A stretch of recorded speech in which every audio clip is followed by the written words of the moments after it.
Assalamualaikum warahmatullahi wabarakatuh. Kepada Bapak dan Ibu dosen yang saya hormati dan juga kepada teman-teman yang saya banggakan. Pertama-tama marilah kita panjatkan puji serta syukur kita terhadap Tuhan Yang Maha Esa, karena berkat dan rahmat-Nya kita bisa berkumpul di tempat ini dalam keadaan sehat walafiat. Saya Hikmatir Hidayat berterima kasih atas kesempatan yang telah diberikan kepada saya untuk menyampaikan sebuah pidato. Hadirin sekalian, saat ini sampah plastik sering menjadi pembicaraan yang hangat. Pasalnya, Indonesia merupakan penyumbang kedua sampah plastik terbesar di dunia setelah Tiongkok. Sampah plastik itu banyak sekali bentuknya, mulai dari sedotan, botol plastik, perabotan rumah, sampai mainan anak-anak. Selain bahannya yang ringan dan murah, plastik juga mudah dibawa-bawa, ringan dan mudah ditemui dimanapun. Karena kelebihan plastik yang tahan lama dan mudah ditemukan, hampir semua makanan kita dibungkus oleh plastik, termasuk minuman juga ya. Termasuk sedotan saat kita ingin minum. Sebagian besar sedotan itu terbuat dari plastik. Tidak hanya memiliki kelebihan, plastik juga banyak sekali memiliki kekurangan yang tidak terlalu diperhatikan oleh masyarakat karena terlena akan kelebihan-kelebihannya. Peningkatan penggunaan plastik yang tidak disertai dengan kemampuan dasar mendaur ulang berdampak pada sampah plastik yang nantinya akan fatal terhadap bumi kita. Pasalnya, plastik membutuhkan waktu yang sangat lama untuk terurai di dalam tanah. Terlebih lagi, masyarakat Indonesia yang masih tabu terhadap penggunaan sampah plastik yang berlebihan dan juga menggunakannya kembali atau reuse plastik tersebut. Dengan menggunungnya sampah plastik, itu mulai memicu masyarakat Indonesia untuk memutar otak bagaimana caranya untuk mengolah plastik menjadi barang yang lebih baik dan juga menggunakannya sebagai barang yang bernilai tinggi. Fenomena sampah plastik juga membuat masyarakat Indonesia mencari bahan-bahan lain sebagai pengganti plastik yang menggenangi sungai dan laut. Akibat penumpukan sampah plastik, hal itu menyumbat aliran sungai, terutama di daerah kota-kota besar seperti Jakarta. Jakarta terkenal dengan banjir. Banjir di Jakarta ini disebabkan oleh penumpukan sampah plastik yang ada di sungai-sungai. Terutama karena masyarakatnya juga yang suka membuang sampah sembarangan ke dalam sungai. Karena itu juga lingkungan di sekitar sungai menjadi kumuh dan tidak enak dilihat oleh orang lain. Tempat-tempat lain seperti tempat wisata juga banyak yang tertutupi oleh sampah plastik. Tempat-tempat wisata seperti gunung dan pantai juga sekarang banyak dicemari oleh sampah-sampah plastik. Sampah-sampah plastik tersebut yang dibuang sembarangan itu akan merusak kenyamanan dan juga esensi dari keindahan alam tersebut. Sebenarnya di tempat-tempat wisata tersebut juga sudah disediakan tempat pembuangan sampah yang baik. Namun, sifat acuh dari masyarakat tersebut yang membuat lingkungan tempat wisata menjadi tercemar oleh sampah plastik.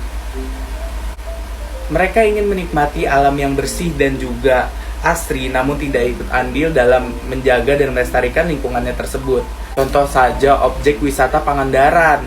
Dulu, objek wisata Pangandaran itu sangat indah, airnya masih biru, dan belakangan ini banyak sekali sampah-sampah tuh yang menggenang di pinggir-pinggir pantai yang terbawa oleh arus ombak. Hal tersebut membuat kenyamanan pengunjung menjadi terganggu. Sudah banyak masyarakat yang beraksi mengumpulkan sampah plastik di sepanjang pantai. Namun, usaha tersebut tidak dapat mengubah kebiasaan masyarakat yang masih memiliki tendensi untuk membuang sampah tidak pada tempatnya. Selain pantai, ada juga objek wisata pegunungan. Banyak sekali sampah plastik di daerah pegunungan yang ditinggalkan begitu saja oleh para pendaki. Gunung sebagai tempat wisata untuk menghilangkan penat dipenuhi dengan sampah-sampah plastik dari pendaki yang sengaja meninggalkannya. Pupus sudah harapan para pendaki yang cinta lingkungan hidup melihat keadaan yang semakin miris. Alam akan menjadi tercemar dan terus tercemar, hingga manusia pun tidak bisa menikmati lagi keindahannya. Sebenarnya sudah ada himbauan-himbauan yang terpampang di daerah tempat-tempat wisata tersebut. Cueknya masyarakat mengakibatkan banyak keluhan masyarakat mengenai banyaknya sampah di sungai dan tempat-tempat wisata. Pemerintah lagi-lagi yang disalahkan. pemerintah dinilai ikut tidak andil dalam pencegahan sampah ini. Menurut saya, masalah sampah plastik ini bukan hanya salah pemerintah, namun salah masyarakat semuanya karena sifatnya tadi yang belum bisa acuh terhadap lingkungan sekitarnya. Adanya fenomena sampah plastik ini membuat plastik berbayar menjadi Rp200 di toko-toko besar yang ada di Indonesia seperti Indomaret.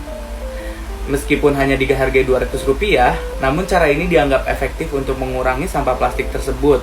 Bahkan di daerah-daerah kota besar seperti Jakarta dan Bogor itu sudah tidak boleh lagi menggunakan sampah plastik di gerai-gerai Indomaret dan juga gerai-gerai supermarket besar lainnya. Dari sampah plastik ini tuh merembet ke masalah-masalah alam yang lain seperti pemanasan global. Maka dari itu kita harus merawat, menjaga dan juga melestarikan lingkungan sekitar kita agar alam ini tetap menjadi asri dan juga kita nyaman tinggal di dalam sini.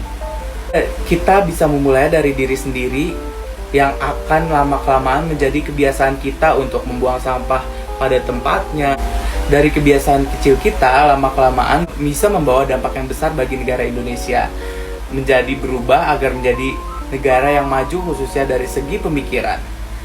Pemikiran tersebut yang nantinya akan membuat negara ini maju. Mencontoh yang baik dari negara lain seperti mengadakan sanksi bagi membuang sampah sembarangan. Ketika ada sanksi, otomatis orang tersebut akan menjadi sadar, wah kalau ini tuh salah gitu. Cara tersebut dianggap efektif di berbagai negara juga. Security di tempat-tempat wisata dan juga tempat-tempat umum lainnya akan membantu mengawasi lingkungan dari pembuang-pembuang sampah sembarangan. Sekali lagi, menjaga bumi tidak perlu memulai dengan hal yang besar. Cukup dengan hal-hal kecil seperti membuang sampah pada tempatnya, sudah cukup membantu untuk menjaga lingkungan kita tetap asri.